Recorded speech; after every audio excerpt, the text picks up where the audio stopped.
The title of this podcast may mean absolutely nothing to American listeners, but I'm going with it nonetheless. Today, there is no faffing about.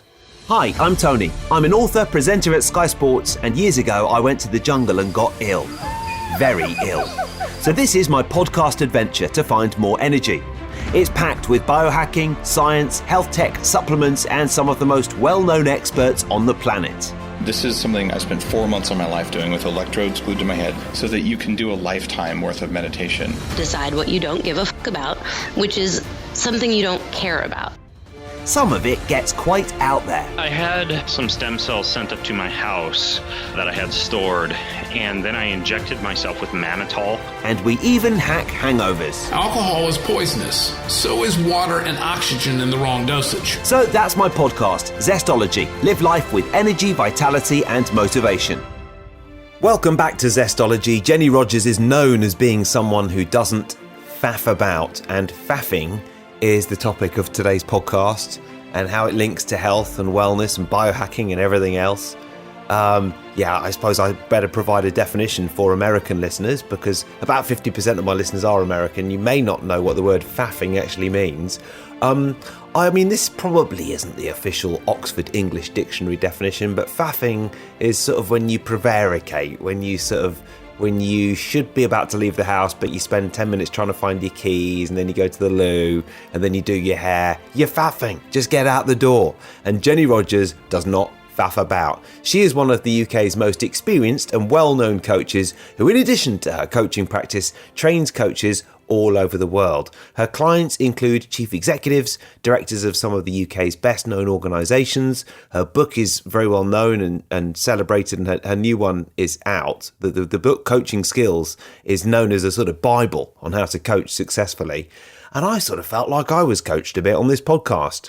And today, we talk faffing. We also have a great discussion about books, which I very much enjoyed. And then since this chat and this podcast recording, we've been corresponding about books that we've been reading, and that I recommended her a book in the podcast, which she has since read and liked, and she recommended me a book in the podcast, which I'm reading. I'm about 50% of the way through, and I'm loving as well. So thank you, Jenny, for that. And here she is, Jenny Rogers. She's not faffing about, she's on Zestology.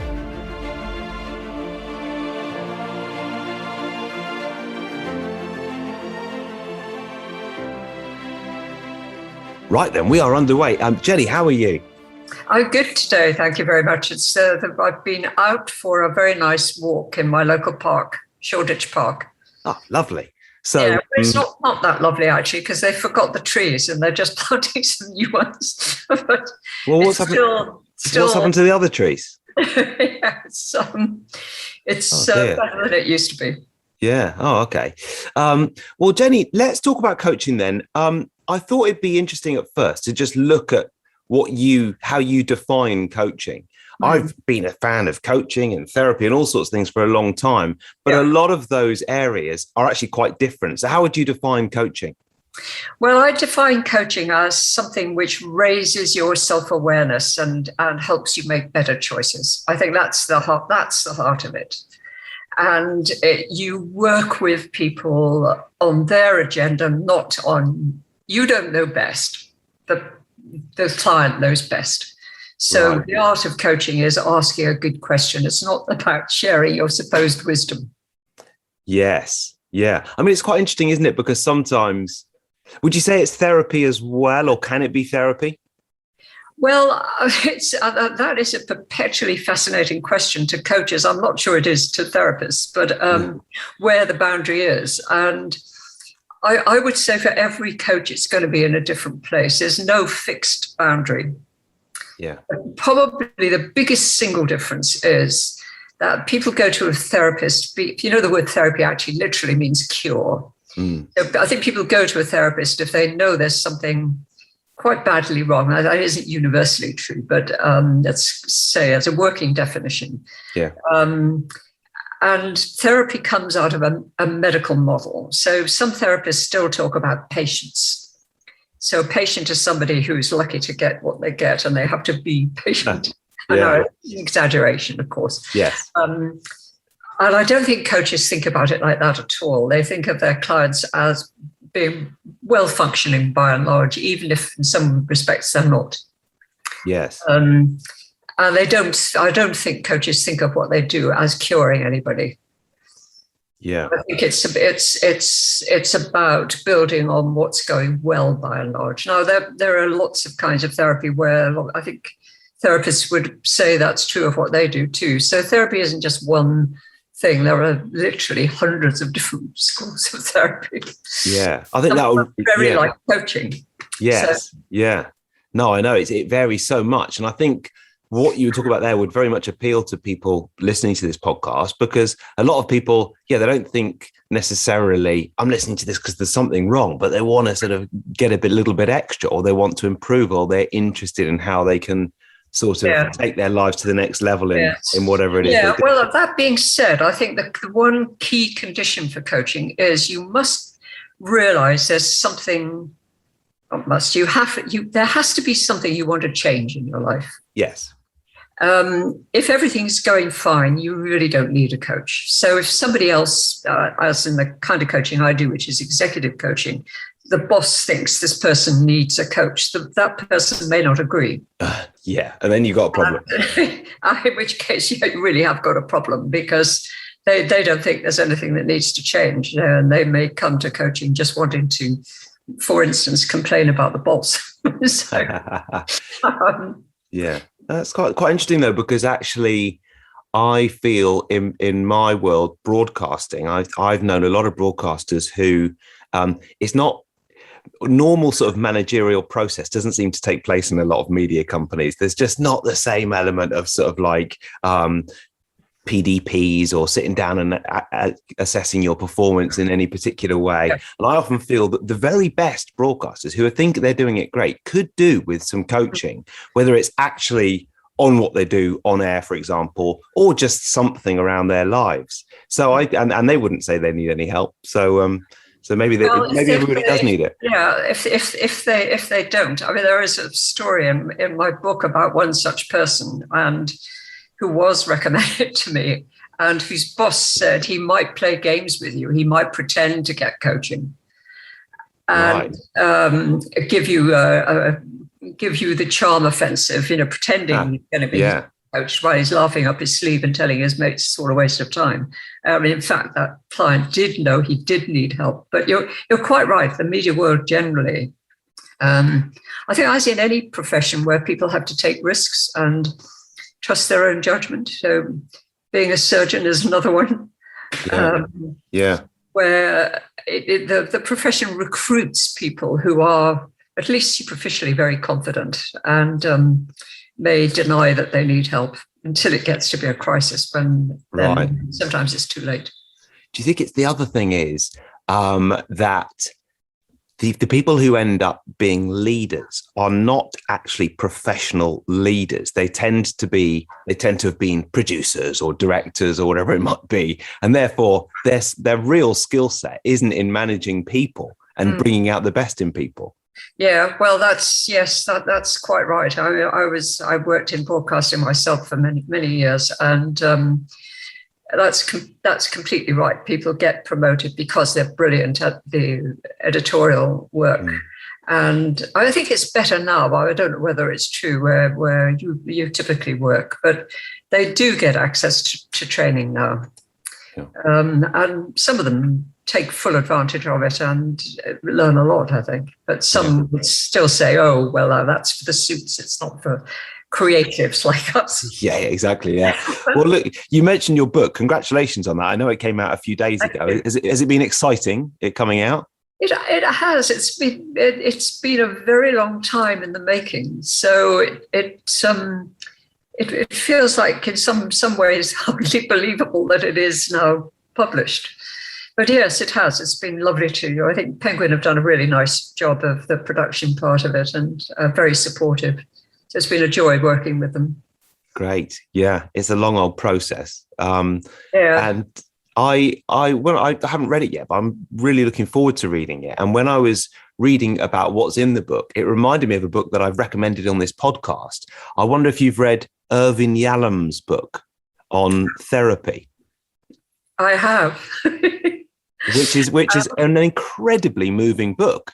And it's sort of a series of vignettes of him with patients, and you're certainly not calling your clients patients, as we know, but is there sort of a similarity between the two books? Well, it's really funny you say that, Tony, because I would say Irv Yalom. I've never met him, but I'm calling him Irv as if I know him, because I know. Let's call him Irv. Yeah, call him. He is my absolute hero, and reading. I don't know which of his books you're talking about. Love's Executioner. Yes, that one. Yeah. When I read that had an absolutely galvanizing effect on me as a coach, because I thought this is the first time I've heard somebody talk honestly about their failures and about their own feelings, about sometimes not liking some clients as much as others, about getting something wrong, about hesitations. And I absolutely changed my whole practice. And he's done another book, I don't know whether you've read that, called The Gift of Therapy. Have you read that one? No, I've not read that one, no. Well, that's a much shorter book, and it's like a love letter to the next generation of therapists. And it's got his trademark humor, humility. So in writing my book, which is called Are You Listening? I felt I owe an enormous debt to him, because if I hadn't read his two books, I probably wouldn't have written mine. Yeah, well, I'll add his other book to the list as well as yours. Yes, you can read it very quickly. It's a very short, skinny book. And I think one of the things that I loved about that book, he is a therapist, and it's a series of stories around him and the different people that he works with, and it's very readable. I mean, it's just incredibly moving stories. Yes. But there were times when I think I was on holiday when I read it, and my wife was pregnant. And there were times when I would put down the book, and then we would have a conversation for about an hour and a half about what I've just read, which I thought, well, that's the sign of a good book. Yes, so, yes. Yeah. Well, I think he's a very, very gifted man. And I think I've probably read most of what he's written. He's also written another very, very dense book about existential psychotherapy. And that's not such an easy read, but it's his masterwork, I suppose, in a way. It's his entire philosophy. Yeah. And he did an autobiography as well a couple of years ago. So, oh, really? Is that good? Yes. You are a proper fan, aren't you? I really am. He has inspired me. Yeah. Well, great. Well, so some of the topics in your book, exploring dilemmas such as, can I be my real self at work? What's my purpose in life? How do I deal with unhappiness and disappointment? Should I go for a job where I get paid a fortune, but know I'd be miserable? I mean, all of those things I'd love to know about. Tell me the thought process, and tell me about sort of putting the book together and some of the stories in there. Well, those themes are ones that people bring me over and over and over, regardless of their profession, their background. Underneath it, everybody's searching really for some sense of meaning, and is what I'm doing, is the way I'm living my life really the best way? Am I adding something? So the question about should I take a job which would pay me a lot of money, but I don't really respect the job, I don't really respect the people I would be working with, should I take it? No, just asking the question, of course, answers itself. The answer is no. But that may raise a lot of other questions about, well, if I say no to this, what am I saying yes to? Yes. So that I think is a very common question one way or another. Feeling that you're in the wrong job, not quite fitting in, not quite feeling somehow you're out of place. And do you want to make the compromises that would mean you do seem to fit in more? So there are quite a few of the stories are about that. Are you prepared to make that sacrifice? The money thing's really interesting, isn't it? Because these days you can have a job that sort of pays the bills, but you don't love. But then it's so easy to have a little side hustle these days, and it wasn't before. So that's a dilemma all on its own, isn't it? Yes, it is, especially if the side hustle begins to generate more money and be obviously more enjoyable, but may not be generating enough money to live on. Then what do you do? Yeah. And then somebody at work discovers your side hustle and doesn't like it. Doesn't like it. Yeah. Yeah. Problem, potentially. Yeah. Just interrupting this podcast for one moment to remind you that this week it is brought to you by my podcast partner, Untitled Chapter. This is an ultra-personalised performance system that analyses data from all sorts of different places, and it is just what the biohacking and wellness world has been waiting for. I'm so impressed with what they've done with Untitled Chapter. You can firstly do blood tests at home, and I think that's really important. And sometimes tests are either A, very expensive, or B, just a real nightmare to do at home. It's just far too complicated. Dare I say it, it's a bit of a faff. And you can do these blood tests very easily, and they just upload them to the portal, either online or on the app. And then you can upload your DNA, your lifestyle, your fitness tracker. You can sync that up as well. So every day you're getting more information into Untitled Chapter, and you can track whatever you want, really.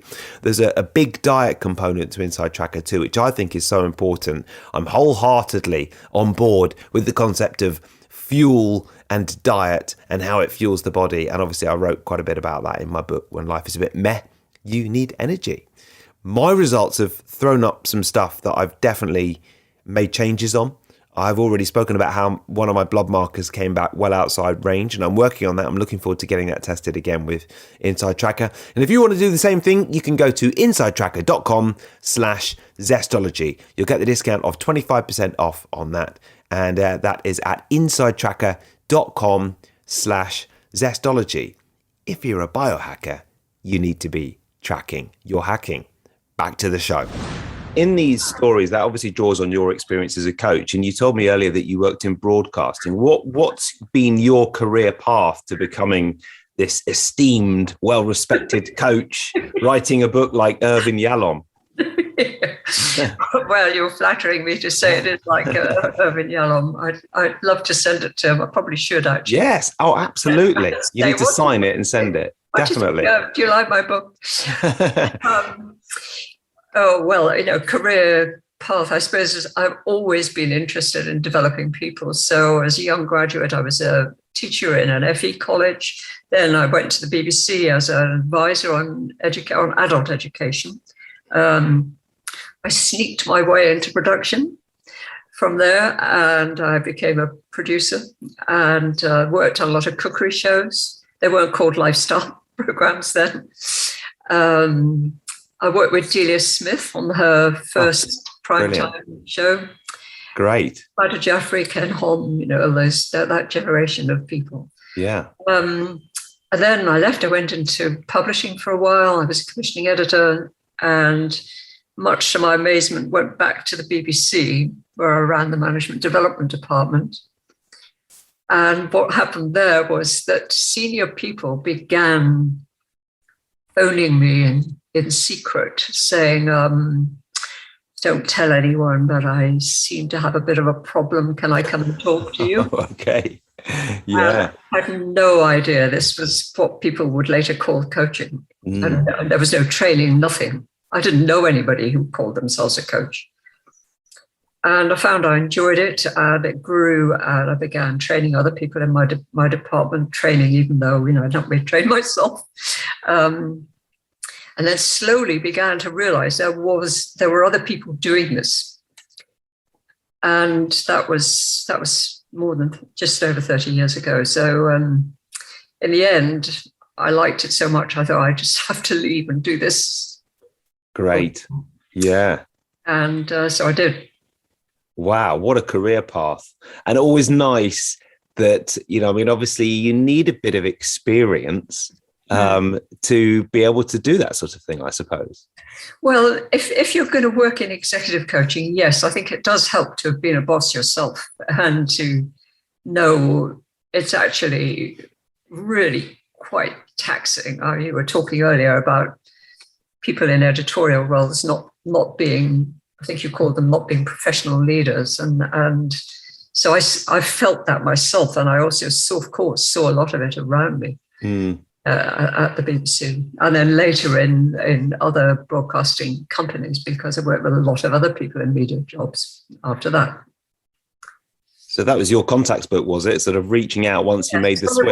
It started just with people, former clients at the BBC, and then they began recommending me to other people, and then it all spread out from there, really. Yeah.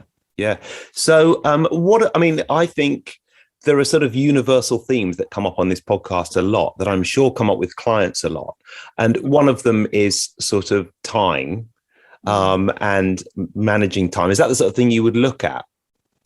Yes, a lot of people bring stress. I mean, the thing about managing time crops up in all kinds of ways. Can't spend enough time with my family. I'm working for a multinational company. I get emails at midnight. I feel I've got to reply to them. Yeah. So yes, that's very, very, very, very frequent. What I say to people is that look, there are only 1,440 minutes in the day. Yeah. And you can't spend them twice. And everybody is making choices one way or the other about what they do and what they give priority to. You can make that choice. So that's a key principle of coaching. Probably is of therapy too, that actually we're making choices all the time, even if we don't realize it. So, people who say, oh, I can't, I must, I've got to do this, I've got to work all these hours, really? No, you don't. No. It's a choice to do that. And it comes at a cost. So what is the cost? And is it a cost you want to go on paying? Yeah, it's quite interesting that. I think that cost, personally speaking, running my own business and really now more than ever, because I've at the moment given up my broadcasting commitments to do more writing, more podcasting and more running of my business means that I'm totally in control of my day. Okay, right. Yeah. Oh, wow. No, it's great. For the first time ever, I'm not finishing at half midnight on a Sunday night and then trying to get enough sleep and that sort of thing. But I do sort of feel that when I work a 6-hour day rather than an 8-hour day or a 10-hour day, I actually probably think it's better for the business as well as for my health. Actually, it is. It will be. Human biology is not built to do 12-hour days as standard. It's not sustainable. No. Something will have to give, your physical health or your mental health or both. And that whole mind, body, spirit thing is just so important. So I'm sure you're right. 6 hours is probably, you're productive. Yeah. 8 hours, probably slightly less productive. 10 hours, you probably won't be productive at all. And you end up tired, irritable. The 2-year-old will have been put to bed. Yeah, exactly. Story time in the bath. Yeah. And okay, you can do it for a short time, but you can't go on. And I think then that also brings in the very modern phenomenon of being able to work at any time from anywhere. And actually, I think that's a huge problem and growing month by month, day by day. It's just so all pervasive technology now that, yes, I will often have a last quick look at my computer after bedtime with my son. And I'm sure I'm probably not in the minority on that, Yeah, I'm sure. I think that's right. But again, it's a choice. You don't have to do it, do you? No. So I think it's where people come for coaching on this kind of thing. What coaching provides is a safe place where you can look all around that kind of issue, because the coach doesn't have any agenda, really. The coach just wants what you think is the best for you. But the coach can also challenge you in a way that your friends or your partner won't, and ask the killer question. Yeah. And which, we all know the answer to, really, but we sometimes don't want to ask it of ourselves or listen to the answer. But maybe what we need to pay attention to. Do your friends think you're very direct? Yes, some of my clients do too. Yeah. Yes, I've been told, she doesn't faff about. Yeah. So, but I fortunately also get nice feedback about kindness. So perhaps it balances it out. Well, there's no point in faffing about. I mean, that should be the title of this podcast, something about faffing about, I think. My American listeners might not get it, but we'll work around that one. What about, I mean, you mentioned, will I be, that sort of dilemma, will I be miserable if I take a job that pays a lot, but I'll hate? What everybody wants is the sort of lifestyle and career where it pays a lot and they love the job. Do you help people work on career progression as well? Yes, I think that's a fascinating area. And I do a lot of work with people on career issues, yes. People who, I have to be careful what I say here, not to identify people, but people in very, very well-paid professional jobs who sometimes have got the job they think is going to make them happy. And then they discover, often only 6 or 7 months into it, that it isn't making them happy. So then they have to think, well, what is it about me that isn't fitting this? What other skills do I have? Can I leave if I do? What else could I do? So I was having a conversation yesterday with a very highly paid lawyer who is asking himself this question. He's been in this firm a long time. And it's really, I think, going to feel like a bereavement if he does actually leave. But probably he will. Yeah. But then the question is, well, what else could I or should I do? And what will the impact be on my family? What will the impact be on me? So again, it's a safe place to consider all of that. And I think what often happens is that we fantasize about all the kind of negative things that could follow. And usually they don't. So I think if there's a thing about being honest with yourself about your own strengths, your own weaknesses, what really brings you joy. Yeah. And in terms of executive coaching, would you, I mean, it's interesting what we said at the start about how you wouldn't necessarily recommend, if everything's going perfectly, that somebody gets a coach. I mean, just want to go back to that a bit, because I still sort of feel that, you know, running my own business, for example, if I was lucky enough to have a coach to sort of guide me through it, even though I think things are going quite well, who knows what they might identify where I could personally be better with the people I work with, but also identify new business. So I feel like that could help, really. Yeah. Well, it might. I think it would depend on how nagging that feeling was that you could be doing something different or better. I think unless it became so nagging that it felt this isn't going away, I need some help, there wouldn't be a lot of point, really. And you can self-coach to quite a large extent anyway. Yes, yeah. And in terms of, I mean, just one more question on coaching then, because I'm an NLP coach, and I first trained in NLP almost 20 years ago, and then trained as a practitioner and a master practitioner and then a trainer. And I was always really interested in it, not from a coaching perspective, but from all sorts of angles, including the linguistics. But I did do some coaching with people sort of on the side just to try it out, really.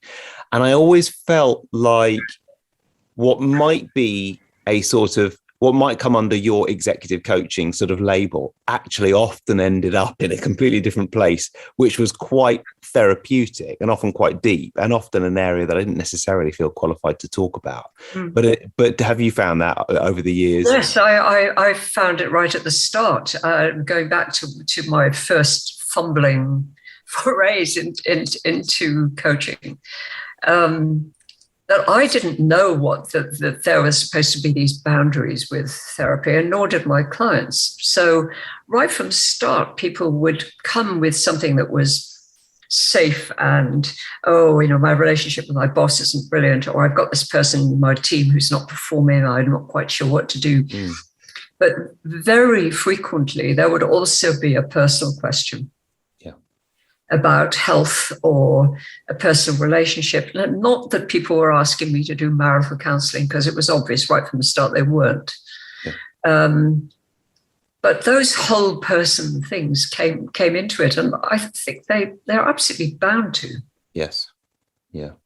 Without posing as a therapist. So I think it's no chance that people have never brought me problems that could be better dealt with by a sex therapist. They've never brought me problems about addiction to alcohol or gambling. So I think clients can probably tell, what their choice of coach can cope with and not. Yeah. Yeah. So I think to go back to your comment just now, I think if you do feel you're out of your depth and you don't know why, then that's a sign you probably need to get some more training. Absolutely. Yeah. And for me, I think it was a sign, I love the NLP stuff, but it was a sign that I didn't want to do so much sort of helping people with phobias, but I wanted to do more in terms of, perhaps on confidence or linguistics or language and that sort of thing. Now, what is one book that you'd recommend? That is one of the questions I ask everybody at the end of this podcast. Is it going to be who I think it might be? Well, yes, you've stolen my thunder there, because I would say, well, actually, I think I would say The Gift of Therapy, Irvin Yalom's book. For its insight into things that trouble everybody. And if they want the fictional version, it's sort of semi-fiction, isn't it? I love Executioner. Maybe read that first, if I'm allowed two choices. Yeah, absolutely. Yeah. Yeah. And I've got a recommendation for you actually as well. Okay. Because I don't normally do this, but I am reading Sebastian Faulks's new book at the moment, which came out last week, and it's called Snow Country. And it is obviously a fictionalized account between the two world wars of a psychotherapist, but it's very sort of philosophical, set within the fiction. And I just think, based on what you liked on Irvin Yalom, I think you'll enjoy that. I will get it on my Kindle straight away. Yeah. That's really good. Yeah. He's just probably my favorite writer. Actually, I love him, and it's a great book. So, good. Well, there you go. That's something for you to read. And what is one tip you'd have for people living with more energy? Well, I think the one tip is live for the day, that there is only now. Just let the past go. Don't worry about the future. Live for the moment. Enjoy the now. And if you find negative fantasies about what might happen creeping in, learn some distraction techniques to banish them. And let the past go. Everybody makes mistakes. Everybody has some things they wish they had or haven't done. You can't change that now. Let it go. Yeah, absolutely. Jenny, it's been so enjoyable talking to you. Thank you for coming on the podcast. Could you just remind people what the book's called? And presumably it's on sale everywhere now. It's called Are You Listening? And it's published by Penguin. Yeah. Well, congratulations. And I'm really looking forward to reading it as well. And thank you for coming on the podcast too. Thank you very much for asking me. It's been a pleasure talking to you.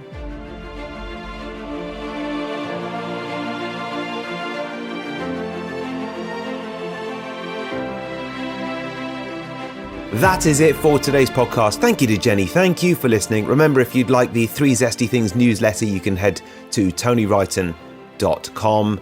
And next week's podcast will not be recorded from the UK, but will be recorded from Cyprus, because I'm going to be there on my honeymoon. I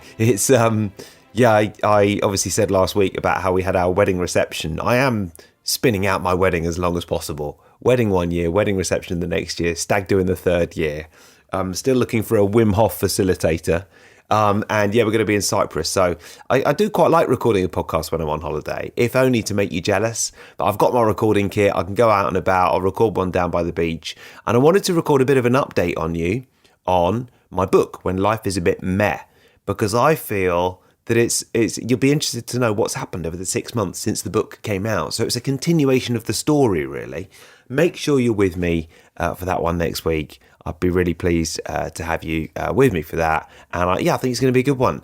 And you may well be quite annoyed at the fact that you can hear the sound of rolling waves in the background. Before I go, if you want to optimize and biohack and be at your best, I think you need to do a little bit of tracking. And I've been tracking a lot over the years, and now I've found a company to help me, and I'm so pleased that they have partnered up with me. You may have heard me mention this earlier in the podcast. Inside Tracker is an ultra-personalized performance system that analyzes all sorts of things. Firstly, you can do some blood tests at home, and that is super easy. You send it back and you get the results, and it's all uploaded to the app. And then you can upload things like your DNA. So if you've done 23andMe, you can upload that as well. And they sync the DNA up with the blood. Then you can upload fitness trackers, lifestyle information, anything you want really. And then it helps you optimize your body and reach your health and wellness goals. Such a good idea. We've been waiting for this for so long. I'm very pleased to partner with products and services that I wholeheartedly believe in and endorse. And you can go to insidetracker.com/zestology for a big discount. Sometimes the discounts on this podcast are, they're all right. They're 5% or 10%. This one's 25% off. You'll see a cheesy picture of me on there as well. insidetracker.com/zestology. And finally, I think they ship all over the world. And let me know how you get on. Thanks for listening to this week's Zestology. Have an excellent non-faff week, and I'll see you next time.